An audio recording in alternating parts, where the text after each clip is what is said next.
So the Call of Duty reveal was today at Gamescom. We've got a lot of information on what's happening with Black Ops 7. I still can't believe we're on Black Ops 7 right now, but we're going to keep this video relatively short. Pricing starts at $70 for the regular version, and then the Vault Edition is $100. Nothing really surprising there. That's kind of been the normal. We've had a gameplay trailer showcase here, but we'll probably look at that later on. They talked a lot about the campaign and multiplayer and zombies specifically, and Dead Arcade as well. Briefly had a little appearance in the trailer. They didn't talk about Warzone in any capacity whatsoever. No Warzone was mentioned at all in this entire reveal, and I'm okay with that personally. I think it's time to move on from the Warzone era. In my opinion, a lot of COD's issues kind of started with the integration of Warzone. You know, I've always thought they need to make it its own standalone thing, but that's just my personal opinion. So we're gonna go through Charlie Intel's page because, to be frank, there is a lot of word spaghetti over here on the Call of Duty page, and it's just too much to read for one video. So one of the cool things they're doing is weapon builds can be shared with players in game. You can find a build code online that lets anyone put the code directly in game. It'll make the weapon build for that person. I didn't really think that weapon builds were too complicated to follow, but that is pretty cool. There is a 4-player co-op campaign, which is going to be featuring David Mason and is it David Mason? I gotta double check. Mason and Harper are back, and a couple other characters from the actual Black Ops 6 campaign are here as well. They're connecting the two somehow. I still need to play through Black Ops 6 and the campaign at some point or another, so maybe we'll do that soon since I've been running out of things to play anyway. There will be an 11-mission linear story campaign with an end game that unlocks once you complete it, and it's a 1 to 32 player PvE experience on Avalon. It's a replayable mission to experience after the campaign. If you die, you lose all your gear, you have to restart. It sounds kind of like a roguelike, or not necessarily like DMZ, but it sounds like some kind of roguelike PvE thing, so I'm here for it, man. There's going to be 16 mastery camos, including campaign mastery camos. Rip Jev, and I think he actually replied under here. There he is. Yep, 12k likes. There will be shared XP for weapons and the battle pass across the campaign, endgame, multiplayer, zombies. We're getting prestige again this year, so 10 prestiges, 55 levels apiece. There will also be the return of weapon prestiges, which we have not seen since 2018 with Call of Duty World War II, and there will be a max level of 250 per weapon, and we are actually going to have a lot to grind for this year. Black Ops 7 will be following the MW3 type system with weekly challenges starting at season 1. Weekly challenges will have attachment, weapon blueprints, and more rewards, along with 2 camos, one halfway through and one at the end of the challenges. Just like MW3 said, that was my biggest grievance with the Black Ops 6. It just felt like there was literally nothing to really kind of play for, and I don't need to be just fed like a consistent stream of content to enjoy a video game. I don't think that's really a healthy thing to have, but MW3 did kind of spoil my content expectations for Call of Duty just a little bit. The multiplayer for that game was a lot of fun. There was something always to do, or something to kind of wait to like kind of grind out with the weapon, like prestige camos and whatever. So I'm happy that this is going to be a thing. It'll just be some more fun things to kind of play around with and do more things to look forward to without just being like fed you know, it won't be like seasonal, like big seasonal pieces of content obviously, but it's something, you know, it's something to play for. Carry forward is coming, unfortunately. Double XP tokens and gobblegums are available day 1, which I think is fine, but I don't like the operators bundles and other Black Ops 6 content to be added to Black Ops 7 or season 1 launch. I don't know if that applies to guns. I hope it doesn't apply to the guns. Keep them out of there, in my opinion. But the skins transferring forward, I don't like that part. And it's going to be in the comments somewhere here. Where is it? Yep, here it is right here. I don't like that they're doing carry forward with this for the skins. I don't, for the most part, have a problem with skins, but this is some of the ugliest shit I have ever seen in a video game, and we need to keep it away. Like, oh man, that's the real only L that I've seen so far. Black Ops 7 Zombies says the original crew return alongside the BO6 crew. Round base with the largest map ever at launch with a wonder vehicle to move between 6 main POIs. Survival mode returns set on some of the RBZ maps, POIs, and then Dead Ops Arcade 4 comes along with this, which is really cool. Black Ops 7 is a co-op campaign. There's no difficulty setting. The co-op campaign will adjust the difficulty based on how many players are in your squad of up to 4. I don't know how I feel about that, because if it's up to 4, is it just by default veteran? You know, that's something I want to know, because some of my fondest memories in 4-player co-op campaigns had to have been like Halo 5. I know, ew, Halo 5, right? but playing that game with friends on the max difficulty was one of the most nightmare hardest things I've ever done, but one of the most fun things I've ever done too. So I hope that you know, there'll still be a challenge. It was a lot of fun playing like BL3 even on veteran difficulty with three of my friends, man. Those were good times. So I'm looking forward to that. That should be a lot of fun. This is a first look at the multiplayer HUD, which you know, I know it's probably a little silly to hype up a HUD, but as a futuristic Call of Duty lover, I actually just like the way this looks overall, personally. This looks like Advanced Warfare, and I'm okay with that. I like the futuristic Call of Duties, man. Call me a psychopath, but I think this looks really nice and fresh. There's a direct showcase here, but this is 17 minutes long, so we're obviously not going to look at the whole thing. They're introducing an overclock system for loadouts, equipment streaks, field upgrades that could change in game based on progression of the item. So we're actually going to pull that up over here so we can talk about that a little bit more, because I don't think Charlie Intel talks about that a ton, but it is pretty in depth and it's pretty interesting. There's going to be some really crazy upgrades for some of these pieces of equipment. Here we are. So let's just break this down a little bit. For the first time in Black Ops, score streaks, field upgrades, and equipment can be upgraded using the brand new overclock system, meaning more than just your weapons will grow more versatile the more you use them.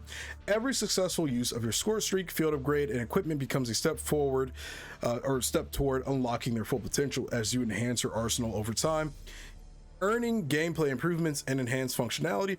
This is part of an overarching goal of deep progression for gameplay content, but without needless or confusing complexity, which I do like. I think just having fun little side bits to kind of unlock extra things, which is something you could do with like AW. You had all different variations of weapons. Granted, that was through loot boxes and whatever. And can I just say, knowing that this thing, the Rhino, is a kill streak is insane. This is literally just a giant robot. Like, brother, this is going to be terrifying to see, actually. But anyway, the overclock system puts even more agency and power into the hands of the player, allowing for more customization of your gameplay experience than ever before, yada yada yada. But let's take a brief look at what they mean by that. So lethal equipment, cluster grenades, which is coming back. It was in Black Ops 4. It just drops a bunch of mini grenades. You can overclock it to get the following upgrades: a controllable fuse, so you can cook it over time, and a tighter packing, which adds one additional mini grenade to the projectile, which is kind of nuts. I read through all of these already and they sound absolutely insane. So I like that we're going back to the futuristic era of COD, and it's not because necessarily that I'm some new gen. I've been playing Call of Duty since 2009. Okay, I've been playing for a very long time. The futuristic side of Call of Duty allows for more creativity, a little bit more freedom. You can just literally do whatever you want, which I don't personally have a problem with. I've seen enough modern, seen enough 90s, and these new iterations of modern and 90s games just do not hit like their classic counterparts, like the Black Ops 1s, the old MW games. These new ones just don't hit like those did, in my opinion. So I'm happy that we are kind of go back into the future so we can have more fun with this. Another example with this overclock system is the drone pod field upgrade. It launches a drone pod and deploys to the skies. It sounds like a hunter-killer drone type of thing, expelling autonomous aerial drones which seek out enemies. If you overclock it, you can get a quick launcher which rapidly increases the speed at which the drones are launched, and a radar link which leaves a mini-map icon in each drone's detonation point. The Rhino has a few upgrades as well, returning to the Rhino a remotely controlled armored robotic soldier equipped with a deadly burst rifle. Increase the score streak's potential still further with the following overclocks. You can get a power module which will extend its runtime, and a sonar pulse which reveals nearby enemy locations on the Rhino's mini-map and enhances both radar length and duration. That is so freaking insane. That thing's gonna be nuts. And then this quad pet dog thing, which we saw briefly kind of in BL2. Well, not kind of, we did have like a quadruped thing, but it wasn't like exactly like this. So yeah, it's got a large caliber turret and a rocket pod designed to neutralize enemy or infantry targets. You can get a large battery which enhances the duration, and you get a sentry mode allowing it to hunker down, guard an area, and deploy a supply pack and integrated trophy system. So that's going to be insane. You can also mix and match perks for new like hybrid combat specialties too, similar to the specialties we had in BO6, I assume. And I guess we can just point this out here since we're already on the page anyway. There's going to be a wall jump. Tactical sprint is no longer a default, it's a perk now. I think tactical sprint is one of the most annoying and useless things to ever be added to gaming. We don't need 2 sprints. Make the base sprint speed fast, leave it at that. We don't need 2 inputs for sprinting. I just never liked the concept of that. It doesn't make any sense to me. But there's gonna be a wall jump you can do, so you can't really wall run, but you can bounce off of walls. There's going to be 16 maps, and we'll just let this play out in the background. But there's raid, and it's got like a Japanese theme to it. The maps look cool. They look like BO3 maps, and I'm so okay with that, man. Like I said, I just don't think there's really much more I can expect like around the modern eras of Call of Duty. I am very content with just going to the future for a while once again, because there's a little bit more creative freedom, I think, with this. You can do a little bit more chaoticness with it, and it won't be criticized as hard because it's not set in a realistic time period. You know, the 90s are real, at least from what I understand anyway. I was born in the 90s. You're going to get 3 maps back from Black Ops 2. This is a diverse slate of new maps that launch with 13 all-new 66 maps, along with 3 legendary returning maps from BO2, including the infamous Raid, now reimagined as a once tranquil Tokyo setting in near future Japan. And then there's also Hijacked, and I can't remember off the top of my head what the 3rd map is. But yeah, we got some cool maps coming. They look nice. I like the visuals on them. Here are the beta dates. October 2nd to the 5th is early access, and then the open beta is October 5th to the 8th. So you could basically get a smooth, like, what, 7 full days of this beta, which is crazy. That's literally non-stop gameplay. Here's a little bit more gameplay, actually. Overclock system puts even more in introducing a system we call overclocks, allowing players to progress and unlock increased capabilities for equipment, field upgrades, and score streaks. Bro, the way they do these gameplay showcases. Agency and power into the hands of our players, allowing more customization of your gameplay experience than ever before. We're also introducing a... Well, it felt like this whole thing was in slow motion, but the way they do these trailers is so funny to me because they pick some of the most interesting players to showcase the game, to say the least. Here's active camo. We're getting specialists in this game, so you're gonna have super abilities and stuff. I saw a little bit of vision pulse in one of the trailers earlier. Raid. Here's Dead Ops Arcade, which looks really, really cool. Like I said, this looks like a roguelike, and I'm excited for that. I actually want to play Dead Ops. Wingsuit gameplay in Call of Duty Black Ops 7. This is Skirmish, the new 20v20 map set on 2 locations of Avalon. So yeah, this is basically our ground war, pretty much. Yeah, it's basically just ground war. So the Peacekeeper is back. The KN-44 is also apparently back. The M8 can be seen in a lot of the showcases. Here's a full list of some of the multiplayer changes. No tag sprint, no ADS while sliding, diving, or wall jumping by default. Use a perk for it. And what I like about this is you actually have to actually like have some give and take. I don't mind this. I think it's kind of annoying how much we're just given in a lot of Call of Duty. So having a perk for a lot of these things is perfectly okay. And I'm actually going to reply to this. I actually like that they're giving us more give and take, to be honest. We had a lot of pick and choose back in the day. I think this is fine. Like, I think this is fine. Specialist bonus to get all perks, looper perk for looping score streaks, and gung ho for sprinting while firing. Yeah, I mean, that perk is nothing special, obviously. And then what else do we have here? There's a lot of information on this game that just got dropped today, man. There's so much to keep track of.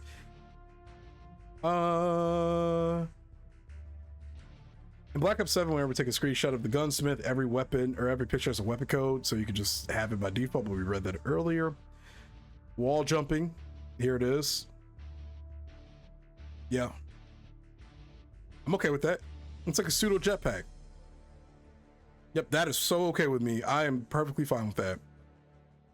The new 66 map names actually are here. The Forge, Toshin, Exposure, Cortez, Scar, Den, Homestead, Colossus. I like these names. Imprint, Drydock, Retrieval, Paranoia, Blackheart, Express, Raid, and Hijacked. I like these names, I'm not gonna lie. MW19 introduced some of the most funky, like long ass names for a lot of the maps. Weapon animations. There's the M8 right there. I don't know what this LMG is, but it looks like something from BO3. Here's the M8. This looks clean as hell. This is from BO3. I can just tell by the iron sight. This is a BO3 weapon. There's a Peacekeeper. There's a shotgun, I assume. Another M8 clip or visual. This looks like a shotgun. That's a rocket launcher, obviously. That good old Peacekeeper, man. I don't know what that is. I guess it's an SMG, some pistols, and the DSR is apparently making a return as well. Obviously a more futuristic version of it, but the DSR is confirmed to be coming back. And I forgot to mention this too. Let me find the tweet. Here it is. This is also something big that's happening. The Maddox is apparently coming back. This is my favorite Call of Duty weapon of all time. I know this sounds psychopathic to say, but this is one of the funnest guns I've ever played with. There are also no doors, no tac sprint again. Like we're finally getting rid of all of the Warzone changes to Call of Duty. I'm happy about that. We're finally getting rid of all the things that kind of made Call of Duty multiplayer really suck, if we're being honest. I think MW19 is probably the only standout because it was the first new Call of Duty in the new generation. But yeah, I'm happy to have the Maddox back. Apparently, is this the Maddox? This looks too fat to be the Maddox. There's no way. Oh, this is the Rampart. Oh, the Rampart. That thing was fucking gross. I remember that. That was like the Super Scar, which is crazy. I wonder why they're not changing. Oh, apparently they're changing the names of the weapons. In any case, we get the Maddox and we get the Rampart, which is cool. 30 weapons at launch, 16 new weapons to the series. It also features fan favorites like the Peacekeeper, M8, PDW, and more. Yeah, this looks like the Bison. It looks like some like super futuristic version of the Bison. There's the M8. There's whatever this LMG is. There's whatever this LMG is. There's the shotgun again. Yeah, that's DSR. You can tell by the way it's like built, where the magazine placement is and everything. Let me see if we can see that again. Yeah, this is the DSR. It's obviously like some super hyper futuristic version of it. And it's funny because when they do all these futuristic guns, they have like all this like angular look to them or whatever, but this is definitely the DSR. Another brief look at Raid. This looks so clean, bro. I am very okay with this like Tokyo futuristic setting of Raid. They're going to be apparently going to a lot of different locations: Japan, Ecuador, or Nicaragua. Sorry, not Ecuador. Full Zombies reveal is early September. Call of Duty Next is September 30th. The beta is the 2nd through the 8th, and then the full launch is on November 14th. They Activision has confirmed during our visit to Treyarch last week that they are fully aware of feedback on how cosmetics look in Call of Duty, and they are taking it into account for the future. Again, please just get rid of the cell shaded ones. If anything, they look horrible. They look so unbelievably awful, it's not even funny. Call of Duty Black Ops 7 will feature 16 mastery camos to earn, 4 from the co-op campaign, 4 from multiplayer, 4 from zombies, and 4 from Warzone at Season 1 launch. Sure. It's Black Ops 7 is going to be available on Game Pass Ultimate and PC Game Pass, which is really nice. And you can upgrade to the Vault Edition for $30. Again, I don't plan on doing it. The Mega Jump in Black Ops 7, which was seen in the ad yesterday, is a power-up ability only available in the co-op campaign and in-game mode. So you can't use this in multiplayer. It's just a super jump, literally. And yeah, that's pretty much everything, man.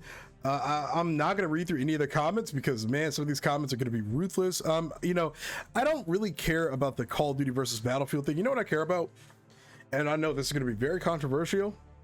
I care about enjoying good video games. I don't care about Battlefield beating out COD. I think competition is healthy.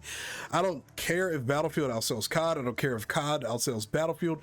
Those numbers, all of that shit means literally nothing to me. I just want video games, be it COD, Battlefield, roguelikes, indie games, other AAA games. I want them to just be good. Is it going to be a good, likable, enjoyable experience? That's all I care about.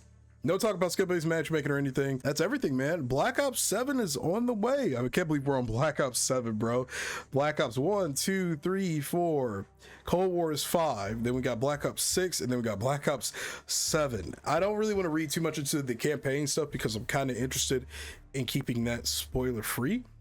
I'm probably gonna play both games. I don't really, like I said, I don't really care, man. I just want to play both games. I like COD, I like Battlefield. I don't like a lot of things about the modern era of COD, so I do want to see how the betas are gonna play out first. I'm just excited to just play hopefully good video games again, man. To be fair, both of these franchises have seen a lot of ups and downs over the years, especially COD, Battlefield with 2042 and the BR that they tried to launch.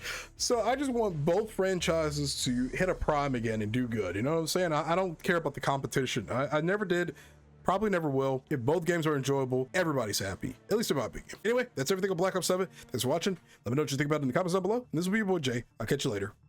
Peace.